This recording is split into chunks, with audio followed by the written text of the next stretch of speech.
नमस्कार, मैं पहाड़ी शहजाद अली और आप देख रहे हैं लोक साक्षी न्यूज। जो चेहरा आप मेरे साथ देख रहे हैं वो परिचय का मोहताज तो बिल्कुल नहीं है। शांति प्रसाद भट्ट जी एक प्रमुख प्रवक्ता है यूकेडी के और अक्सर आपने देखा होगा अपनी बात दमदार तरीके से कई राष्ट्रीय चैनलों पे और समाचार पत्रों में रखते नजर आए हैं। जब भी कभी कोई बात आती है कि उत्तराखंड में राजनेताओं की कमी है तो शायद लोग शांति प्रसाद भट्ट जैसे व्यक्तियों की तरफ देखना भूल जाते हैं। तो मैं एक बार फिर आज बरसात के 2 दिन हो गए हैं, लगातार बारिश हो रही है। मैं भी जब घर से निकला हूं तो कई जगह देखा तो जल भराव की स्थिति नजर आ रही थी, चाहे बल्लभपुर चौक का फ्लाईओवर करें दोनों साइड या फिर प्रिंस होटल की बात करें, कई जगह जल भराव होता है। बात हो रही है स्मार्ट सिटी की, तो शांति प्रसाद भट्ट जी से बात करते हैं कि आखिर स्मार्ट सिटी का जो पैसा लगा है वो कितना कारगर रहा है और स्मार्ट सिटी के कार्य से लोग कितने संतुष्ट हैं। तो शांति प्रसाद भट्ट जी, बहुत बहुत स्वागत है पहले तो चैनल पे। धन्यवाद शहजाद पहाड़ी जी, आपने उस इशू को उठाया जिससे भारतीय जनता पार्टी ने सत्ता तो पाई, मगर जमीनी हकीकत क्या है कि बरसात में सड़कें समुद्र बन गई और नेता स्मार्ट हो गए, मालामाल हो गए और देहरादून की ऐसी दुर्गति हो गई कि अब देहरादून रहने लायक नहीं हुआ। ऐसा स्मार्ट भारतीय जनता पार्टी ने अस्थायी राजधानी देहरादून को बनाया है, ये दुर्भाग्य की बात है। अब आप देख लीजिए, जब बारिश होती है तो सरकार कहती है बहुत ज्यादा बारिश होगी इसलिए अव्यवस्थाएं हो गई। जब यात्रा होती है तब कहते हैं कि बहुत ज्यादा पर्यटक आ गए इसलिए यहाँ जाम हो रहा है। और जब तीर्थाटन की बात आती है, 4 धाम में तीर्थ यात्री आते हैं, तब ये कहते हैं कि बहुत ज्यादा यात्री आ गए, इनको रोकने की जरूरत है। कहने का मतलब है हर मौसम में, हर व्यवस्था में केवल और केवल बहाने बनाकर भारतीय जनता पार्टी, जुमलेबाज पार्टी, केवल जनता को गुमराह कर रही है। ये उसी का कारण है। देहरादून स्मार्ट सिटी के नाम पर नेता, मंत्री, पार्षद से लेकर तमाम भाजपा के भ्रष्ट नेता स्मार्ट बन गए, मगर देहरादून का रूप बिगड़ गया। आपके सामने है, प्रिंस चौक में पानी, माजरा में पानी, दून यूनिवर्सिटी पे पानी। ऐसा कौन सा घर है जो पानी से नहीं डूबा? और अभी कल की बात है, पूरा रिस्पना बह गया, बिंदाल खतरे से ऊपर आ गई। मेरा कहने का मतलब है ये भाजपा कांग्रेस के भ्रष्ट नेताओं ने जो उत्तराखंड की संपत्तियां बेची हैं, ये उसी का परिणाम है कि आज देहरादून त्राहिमाम कर रहा है। स्मार्ट सिटी का काम करने के लिए केंद्र सरकार से 1 वर्ष का समय कार्यकाल और बढ़ गया है, उसमें समय सीमा और बढ़ा दी है।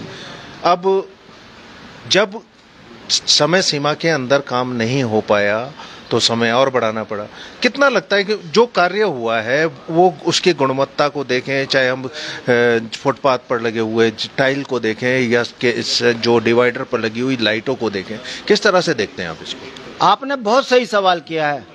उत्तराखंड की महान जनता ने भारतीय जनता पार्टी को 2 समय दिए, कुछ नहीं हुआ। तीसरी बार फिर समय मिल रहा है इनको। मेरा कहने का मतलब है क्या अब भारतीय जनता पार्टी को केंद्र सरकार और समय दे रही है भ्रष्टाचार करने के लिए? मैं पूछना चाहता हूं, ये स्मार्ट सिटी के काम में रोक कब लगेगी?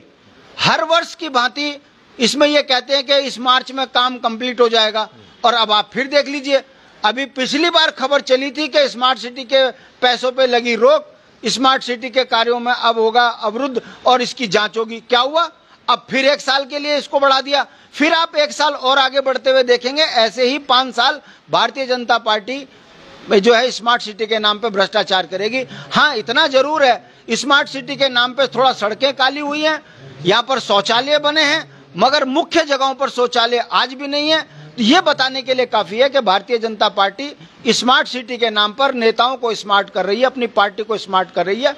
जनता त्रस्त है उत्तराखंड के अंदर। लेकिन बात अगर पुरानी बिल्डिंगों की करें तो सारी व्हाइट वॉश स्मार्ट सिटी के अंतर्गत हुई है। जितने जो बोर्ड लगे हुए थे, जो व्यापारिक संगठनों के जो बोर्ड लगे हुए थे, वो सारे के सारे जो है आपने देखे होंगे वो पुत गए हैं। तो ये भी तो काम हुए हैं। ये षड्यंत्र आपको समझ नहीं आ रहा? किस व्यापारी ने कहा मेरा बोर्ड बना दो? मतलब जनता का पैसा और व्यापारियों के बोर्ड लग रहे, व्यापारी खरीदने लायक नहीं रहे क्या? ये सब घोटाले हैं। बिल्डिंग प्राइवेट की पुताई आप कर रहे हैं। ये कौन सा G20 के पीछे चश्मा लगाकर आप जनता की आंख में धूल झोंक रहे? कहने का मतलब है कि ये सरकार बोर्ड के नाम पर, पुताई के नाम पर, रंगाई के नाम पर केवल और केवल घोटाला कर रही है। क्या किसी की प्रॉपर्टी को व्हाइट वॉश कर कर देहरादून स्मार्ट हो गया?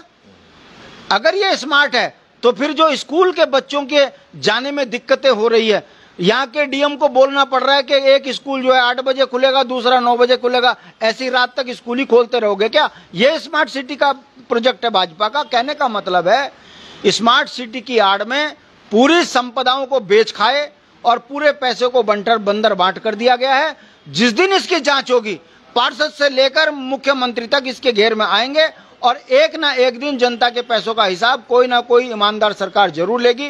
भारतीय जनता पार्टी ये बता नहीं पा रही है कि लाला की दुकान पे बोर्ड सरकारी पैसे से क्यों लग रहा है। अगर ये स्मार्ट तरीका है तो ये बहुत बड़ा घोटाला है। इसके पीछे की साजिश भी जनता अब धीरे धीरे समझ रही है। लेकिन कहीं ना कहीं जब आप प्रदेश की एक मुख्य पार्टी हैं, अगर कहें तो राज्य की एक मात्र ऐसी पार्टी है जो राजनीतिक दल है, और उसके बावजूद दोनों राजनीतिक दलों की बात करें जो राष्ट्रीय हैं, वो तो इस मुद्दे पर बात क्यों नहीं उठाएंगे, लेकिन स्मार्ट सिटी के इस पूरे घोटाले पर पार्टी ने कब मुखरता से बोला?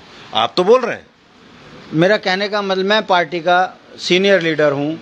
हर महीने उत्तराखंड क्रांति दल इस संदर्भ में डिबेट से लेकर सड़कों पर, ज्ञापन से लेकर धरने प्रदर्शन तक कर रही है। अब अगर अखबार ना दिखाएं तो इसमें उत्तराखंड क्रांति दल का दोष है, मगर हम अगर सड़कों पे संघर्ष ना कर रहे होते तो शहजाद जी आप भी हमको ना दिखा रहे होते। उत्तराखंड के अंदर विकेश नेगी को यदि तड़ीपार करते हैं तो क्षेत्रीय दल का नेता होने के नाते सबसे पहले प्रतिक्रिया हम देते हैं, डीएम को ज्ञापन देते हैं और मुख्यमंत्री से पूछते हैं कि आखिर मूल निवासी को तड़ीपार क्यों किया गया। ये सवाल हम पूछते हैं। और जिन्होंने उत्तराखंड की जमीन लूटी उनको तड़ीपार कब करोगे? रवि बड़ोला के हत्यारों को तड़ीपार कब करोगे? वीर बहादुर थापा के हत्यारों को कब तड़ीपार करोगे? जिन्होंने उत्तराखंड की जमीनों पे कब्जा किया उनको तड़ीपार कब करोगे? अंकिता हत्याकांड के हत्यारों को कब तड़ीपार करोगे? ये सवाल अगर किसी पार्टी की पूछने की हिम्मत है तो वो राज्य आंदोलन से निकली हुई पार्टी यूकेडी की है। दुर्भाग्य ये है, हमें ही छुपाते हो, मुद्दे घुमाते हो और जनता की आंख में धूल झोंकते हो और उसके बाद कहते हो कि जनता की आवाज यूकेडी उठा नहीं रही है। जनता इस बात को भी समझ रही है कि जिस दिन यूकेडी ताकतवर हो गई तो लूटने वालों के घर से पैसा निकालकर राजकोष में जमा कराने की ताकत यदि किसी पार्टी में है तो वो उत्तराखंड क्रांति दल में है। इसीलिए षड्यंत्र हो रहा है, जितना यूकेडी कमजोर होगी उतना बाहर के लोग यहाँ कर ताकतवर होंगे। और ये जनता भी समझ रही है कि मुख्यमंत्री भी बाहर वालों का, डीजीपी बाहर वालों की सुन रहे हैं, डीएम भी बाहर वालों की सुन रही है और मूल निवासियों पर तड़ीपार के मुकदमे, मूल निवासियों को पुलिस की धमकी से डराया जा रहा है। हम डरने वाले नहीं हैं, हम उत्तर प्रदेश से नहीं डरे तो अपनी सरकारों से तो डरने का क्या सवाल है। और सरकार जितना जुल्म करेगी उतना अंग्रेजों के कार्यकाल याद आएंगे हमारे पूर्वजों को भी, हमारे नौजवानों को भी, कि अंग्रेज 200 साल ऐसे ही लड़के राज निकल गए। फूट डालो, राज करो और अपनों को प्रताड़ित करो, बाहर वालों को पोषित करो। इस नीति के तहत उत्तराखंड क्रांति दल ही भाजपा कांग्रेस को उजागर कर रही है। तो शहजाद जी, सवाल इस बात का नहीं है कि आप हमारा क्रिटिसाइज कर रहे हैं, सवाल इस बात का है कि हम हैं तभी आप हम जैसे लोगों को दिखा भी रहे हैं। और ये राष्ट्रीय पार्टियों के जितने चैनल हैं, एक दिन इनको भी सही तरीके से समझ में आएगा कि राज्य की आवाजों को दबाकर आप भी सुरक्षित नहीं रहेंगे। अच्छा, जब विकेश नेगी की बात आ ही गई है तो विकेश नेगी पर जो अब तड़ीपार का मुकदमा हुआ है या उनको तड़ीपार किया गया है, ये दो मुख्य बिंदु मीडिया भी देखती है। एक गणेश जोशी जी का मामला उन्होंने उठाया, उन्होंने मेयर सुनील उनियाल गामा का मामला उठाया, उसके बाद से वो लगातार कहीं ना कहीं मुकदमे झेल रहे थे। तो क्या लगता है इस पूरे मामले के पीछे, उनके तड़ीपार के पीछे क्या क्या कुछ है? डकैत है, उत्तराखंड में उसने जमीनें लूट ली। क्या है विकेश नेगी? एक सम्मानित वकील है, आरटीआई एक्टिविस्ट है, उसका क्या दोष है? उसने अगर यहाँ पर एक कैबिनेट मंत्री का घोटाला खोल दिया तो यह अपराध किया। उत्तराखंड की जमीनों को बचाकर राजकोष में वो जमीन चढ़वा दी तो क्या गलत किया? अगर एक आरटीआई एक्टिविस्ट सरकार को, सरकार की कार्यप्रणाली में जो कमियां हैं उसका उजागर कर जनता के बीच में ला रहा है तो क्या ये लोकतंत्र में अपराध है? अगर अपराध है तो कानून बनाइए। ये बोलिए जो सत्ता में आए वो लूटे खाए, देश को लूटे, राज्य को लूटे, उसके खिलाफ बोलने का किसी को अधिकार नहीं है। कानून लेकर आओ। ये जो उत्तराखंड के आंदोलनकारियों को, उत्तराखंड की आवाज को सत्ताएं दबाने का काम कर रही है, ये भूल रहे हैं कि सदा नहीं रहती झुंतू तेरी जिम्मेदारी। जे दिन उत्तराखंड मूल निवासियों की सरकार बन गई, एक नहीं बचुलियक जीवन उत्तराखंड लूटी। कहने का मतलब है हमेशा सरकार एक नहीं रहती। अगर इस तरीके के द्वेषभंग कार्य से सरकार चलेगी तो जब कोई दूसरा सत्ता में बैठेगा तो आपके भी घर जो है कांच के हैं, बचेंगे नहीं। इसलिए द्वेषपूर्ण कार्यप्रणाली नहीं, सुधार कीजिए और विकेश नेगी के साथ जो अन्याय हुआ है इसमें सरकार आगे आकर उसको न्याय दिलाने की बात कीजिए। आखिर एक वकील है भाई, वकील के साथ अगर आप ऐसे कर रहे हो तो आम जनमानस का कितना दुर्गति उत्तराखंड के अंदर होगी, ये किसी से छुपा नहीं है। ये उत्तराखंड के मूल निवासियों को भी समझना चाहिए, जो यहाँ के धरती के पुत्र हैं, वो चाहे गुरुकुल नारसन से बद्रीनाथ के बीच की परिधि के व्यक्ति हों, उनको भी ये समझना चाहिए कि आप संयुक्त होकर राष्ट्रीय पार्टियों को उत्तराखंड में थरप रहे हो और फिर एक एक करके कट रहे हो। चाहे वो अंकिता की हत्या मामला हो, रवि बडोला का मामला हो, वीर बहादुर का मामला हो, जमीन बचाने का मामला हो, संसाधन बचाने का मामला हो, एक एक करके ये सत्ताओं में बैठे सत्ताधीश लूट रहे हैं। जनता एक देख भी रही है। इसीलिए संयुक्त होकर इनको बाहर कीजिए और एक एक कर इस राज्य के अंदर उत्पीड़न झेलना बंद कीजिए। जब तक इस पर आप रोक नहीं लगाओगे, लोकतंत्र में वोट एक बहुत बड़ा ताकत है, वोट से इनको बाहर नहीं करोगे तो एक एक कर उत्तराखंड का व्यक्ति अपने आप को यहाँ ठगा महसूस करेगा। ये दुर्भाग्य की बात नहीं है। 64 लाख लोगों का राज्य था, 1,35,00,000 हो गए। कौन है ये जो कहा करते थे पहाड़ी भूखे मरेंगे, आज यह पहाड़ियों की छाती पे बैठकर हमको ही लूट रहे, और हम नहीं जानते कि सत्ताओं को मैनेज कर बाहर वाले कैसे हमारी संपदाओं को लूट रहे। तो साजिद जी, आप भी यहाँ के मूल हो, आप पर भी बहुत बड़ा प्रश्न चिन्ह है। हम पे जितने सवाल खड़े करते हो ना, तो मुकदमे आप भी झेल रहे हो, आप भी बचे हुए नहीं हो। और जितने उत्तराखंड के अंदर सोशल मीडिया चलाने वाले हैं उनको जिस तरीके से प्रताड़ित करा जा रहा है, तो समझ लीजिए जो बोलेगा वो उत्तराखंड के अंदर प्रताड़ित किया जाएगा।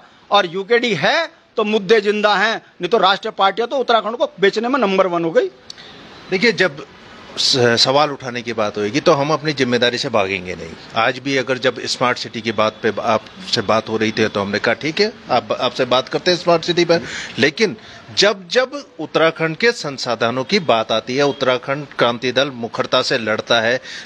22 का चुनाव अभी आपने देखा, सीटों का बंटवारा किस तरह से हुआ, दोनों राजनीतिक दलों के बीच में हुआ। यूकेडी कहाँ नजर आई, उसको कहीं ना कहीं पार्टी की कमी बोले या लोगों की कमी बोले कि उन्होंने कम से कम क्षेत्रीय दल को कोई 2 सीटें मिलती तो शायद क्षेत्र उत्तराखंड का पक्ष रखने के लिए कोई पहुंचता हुआ।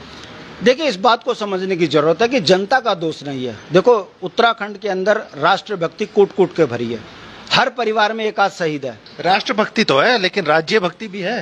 देखिए, बात को समझिए, राष्ट्र के नाम पर हम देश में सबसे ज्यादा सिर कटाने वाली कौम है, राष्ट्र के नाम पर सबसे ईमानदार कौम है। दुख इस बात का है हम देश चलाने में नंबर 1 हैं, मगर अपने राज्य को चला पाने में फसड्डी साबित हो रहे हैं। उसके पीछे कारण है कि जिनको हम राष्ट्र के नाम पर यहाँ अपना समझकर वोट दे रहे हैं, वो हमको अपना बनकर लूट रहे हैं। जैसे अंग्रेज यहाँ पर आए थे, वो भी अपना बनकर आए थे और उन्होंने देश लूट लिया। तो वैसे ही ये राष्ट्रीय पार्टियां जो अंग्रेजों की काली औलाद बनकर हमको लूट रही है, ये किसी से छुपा नहीं है। मैं पूछना चाहता हूं, इन 24 वर्षों में ना तो हमारी नहर छूटी, ना उत्तर प्रदेश से 26 राज्य विरोधी संशोधनों पे काम हुआ, ना वन अधिनियम में कोई परिवर्तन हुआ। हमारे बच्चे मर रहे, पहाड़ खाली हो गए, राजधानी का पता नहीं है, पलायन बदस्तूर जारी है। ये कैसा उत्तराखंड का विकास हो रहा है कि जिनके लिए राज्य मांगा, जिनके विकास के लिए उत्तराखंड में 42 से ज्यादा शहादतें होगी, सबसे ज्यादा कुठाराघात उसी कौम के ऊपर हो रहा है। उसके बावजूद भी यदि ये सत्ता में आ रहे हैं तो जनता धीरे धीरे समझ रही है कि राष्ट्र के नाम पर जिन्हें हम लूट रहे हैं, ये उत्तराखंड को लूट रहे हैं। और अब जनता इस बात का जवाब जरूर देगी, मेरा विश्वास है। चलिए, जाते जाते आखिरी सवाल ले लेते हैं, फिर वहीं स्मार्ट सिटी से क्या इस पर यूकेडी सरकार को जगाएगी? सवाल हमारा ही है आपसे, आपके माध्यम से जनता से, कि स्मार्ट सिटी का काम एक पंचवर्षीय योजना में नहीं हुआ, दूसरी पंचवर्षीय योजना में भी नहीं हो रहा है, अब ये तीसरी पंचवर्षीय योजना में भी आपको स्मार्ट सिटी होती हुई दिखेगी नहीं। जाम यहाँ है, पोल्यूशन यहाँ है, रोज की दुर्घटनाएं यहाँ हैं, डकैती यहाँ है, चेन स्केचिंग यहाँ है। तो स्मार्ट हुआ कौन? स्मार्ट के नाम पर स्मार्ट धामी जी हो गए, स्मार्ट के नाम पर कैबिनेट मंत्री धाम स्मार्ट हो गए, विधायक स्मार्ट हो गए, पार्षद स्मार्ट हो गए, जमीनें पहाड़ बाहर के लोग बेच खाए।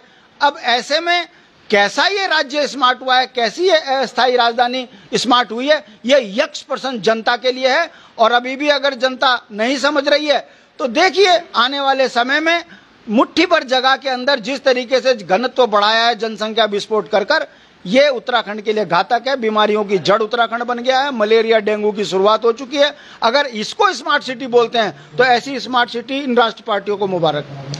चलिए, स्मार्ट सिटी पर आप कितना अपना पक्ष रखते हैं? क्योंकि अब जो मीडिया है वो एक पक्षीय तो एक तरफ तो कभी नहीं है, क्योंकि आप देख रहे होंगे अगर आपको अपना कोई कुछ भी कथन रखना है तो आपके पास में ऑप्शन है, आप कमेंट बॉक्स में लिख सकते हैं और इस पर प्रतिक्रिया दे सकते हैं। एक वक्त होता था सिर्फ हम खबरें सुना करते थे, आज आपके पास वो हथियार है कि आप अपना पक्ष रख भी सकते हैं मीडिया के साथ। तो कमेंट बॉक्स में देखेंगे कि आखिर स्मार्ट सिटी पर शहर की जनता, देहरादून की जनता कितनी जागरूक है। तो आप भी बताइए स्मार्ट सिटी में कितने काम हुए हैं और उन कामों से कितने संतुष्ट हैं। शांति प्रसाद भट्ट जी ने अपनी बात रखी है, हम आपसे पूछ रहे हैं क्या कितना संतुष्ट है स्मार्ट सिटी के कार्यों से देहरादून की जनता?